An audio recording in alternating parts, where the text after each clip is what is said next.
Impact Interview is sponsored by the Pocono Mountains, where small-town charm meets big adventures. Book your trip today by visiting PoconoMountains.com.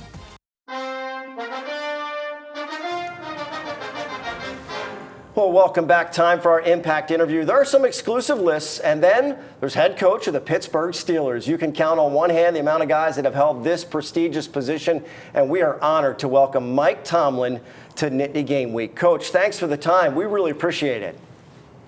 No, man, it's an honor to be on with you guys, a couple fellow football lovers, and I appreciate the time, and I enjoy talking about the game that we all love.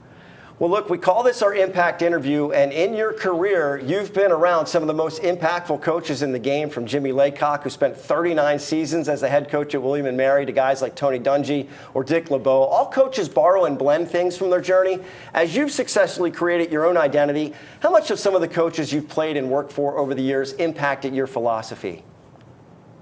Really, all of them have had a tremendous impact on me. And you mentioned Coach Laycock first, and really, he's probably had the largest impact on my career as a coach. He just really inspired me as a young man.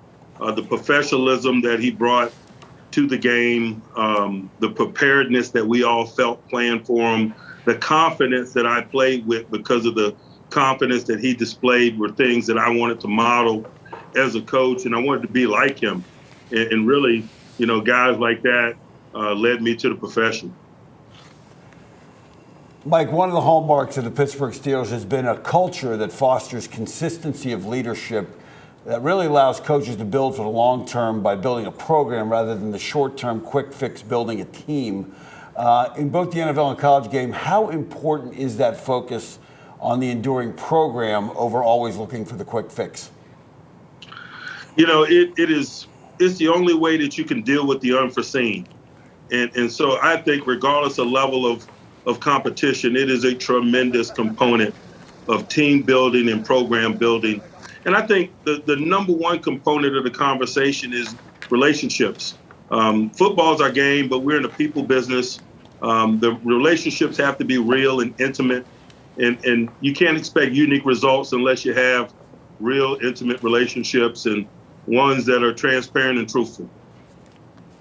Hey, Mike, you were an offensive guy in college, which as a defensive guy myself, I always resented those offensive guys. So when did you finally see the light, find religion, to become a convert to the right side of the ball? Hey, Scrap, it didn't take me long at all, to be quite honest with you. I quickly realized that defensive coaches have more fun, man, and they leave work earlier. That is true. No, I seriously, I was uncomfortable about the switch, but I quickly realized that it gave me a 360-degree perspective on the game, and the growth associated with coaching on the opposite side of the ball, in which I played, really was one of the reasons why I think I matured and developed, particularly at the early stages of my coaching career. I was always uncomfortable, and I think to be uncomfortable is a nice platform for growth and development. Look, what many people around the country don't realize is the high level of talent in the Virginia Tidewater area where you grew up. The guys that come from that area have a lot of pride.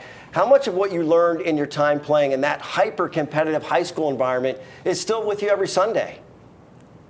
It's everything. It's an interesting region to be from because it's a metropolitan area, but there aren't any professional sports teams. And so the high school superstars are really the local guys that really capture the attention of the sports fan, and particularly the young people. I remember being a middle school kid, man, and going to watch DJ Dozier on Friday nights. And DJ Dozier was the best back on the planet as far as I was concerned. And I think that's why the athletes come from that area, because the standards are continually being set. When we're playing ball in the front yard, we're not trying to be some mystical guy that's not familiar to us or in our communities. We're trying to be like the guy that's just a few years older than us. In my case, it was guys like DJ Dozier who really made us want to be Nittany Lions and want to be running backs. Well, since we're talking college football, you were an all-Yankee Conference receiver and captain of the '94 William & Mary team that was really talented, including NFL players and really good quarterback in Sean Knight. As a guy who was coaching at JMU that year, this question is a two-parter. On the positive side, do you have any memories that stand out from your playing career? And does that JMU game in 1994 still haunt you? Hey, it haunts me every day of my life. I really wanted you. Jay, that weekend. That was kind of a rubber match, if you will. That was a huge game. I was 1-2 going into that game against JMU in my career, so I needed it to break even. We had beaten you guys in Williamsburg the year before, and so it was a big game, and a lot of quality players on both sides of that matchup. Guys that went on to have awesome careers. I think the thing that I think most about my college time at William & Mary and playing ball there, you always hear about places like that being a special place, and you getting an opportunity to be in an important time in life around other quality young people. It's just really cool to look back at it now with 50-year-old eyes, and that has proven to be true. I am so proud of the success of my teammates, the things that they've been able to do in life, inside of football, outside of football. I think back to the privilege that it was to be a part of that and to be around those guys from 18 to 22 and to be a part of their growth and development and for them to be a part of mine. It's an honor to be a part of that group, and I'm appreciative of it. I think iron sharpens iron, and to be in an environment around top-notch young people was absolutely a good thing for me. Hey, Coach T, you've lived in Western PA now for over 15 years, and by now you've seen the passionate interest in football from youth through Friday Night Lights to Penn State, Pitt, and the Steelers. Part of that is born of traditions of excellence over time. What does it mean to you to be a gatekeeper of all that tradition, to be at the forefront of a game that so many people around you revere? I'm humbled by it. It is such an honor.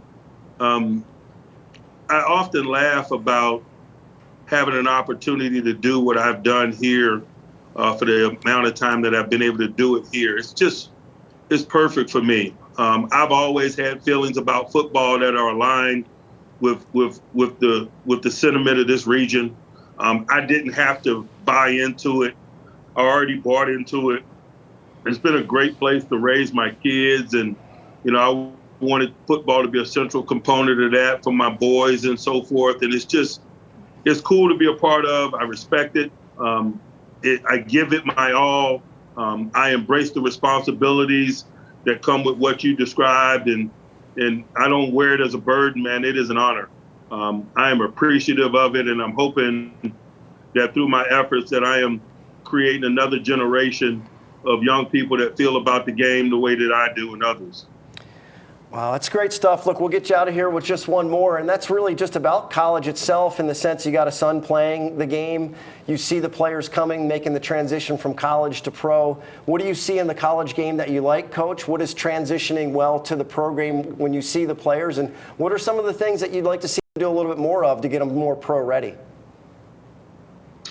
I like the innovative schematics. I do. I watch a lot of college football.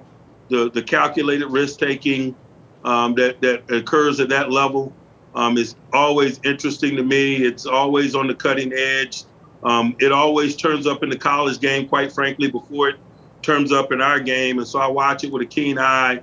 I think a thing that I would like to see more of, I think it's okay to really be engaged in football and to work at it. I wish there weren't so many guardrails in terms of what programs and young people could do in terms of work. As a parent, I got a couple of young guys that are playing Division I football. My boys don't care about anything but meeting their academic demands, man, and playing football. And they would like to do football anytime they're not doing academics. And I think there's a lot of kids that want to work more than what they're working right now. And I hate turning away young people that have a thirst for knowledge, that have a desire to get better, because of rules and regulations and hours that coaches can help young people develop. I just think that oftentimes that's the negative approach. the policing approach as opposed to providing a platform to help young people grow and get better at the game that they love. There's a lot of worse things that these young people could be doing with their time away from academics than focusing on getting better and displaying the discipline and choices and things that come with perfecting their craft. And so that's one area of improvement. I think that, young people that want to get better should be afforded an opportunity to. We as coaches are paid very well to help them with that. And oftentimes rules and so forth get in the way of that. Great stuff. Guys, anything else? No. Good, Coach. Thanks. Fun as always. Thanks, Mike, so much. Mike. Man, much love, guys. Thank you. All the best. Thanks, Coach. We promised not to ask for any specific Coach Bradley scrap stories, so we kept it on the down low. Hey, man, I got a few. I'm telling you. The show's run out of time. We ran out of time. Right. It's only a half-hour show. That's right. And with that, Tom has said we're out of time. Oh, that's a shame.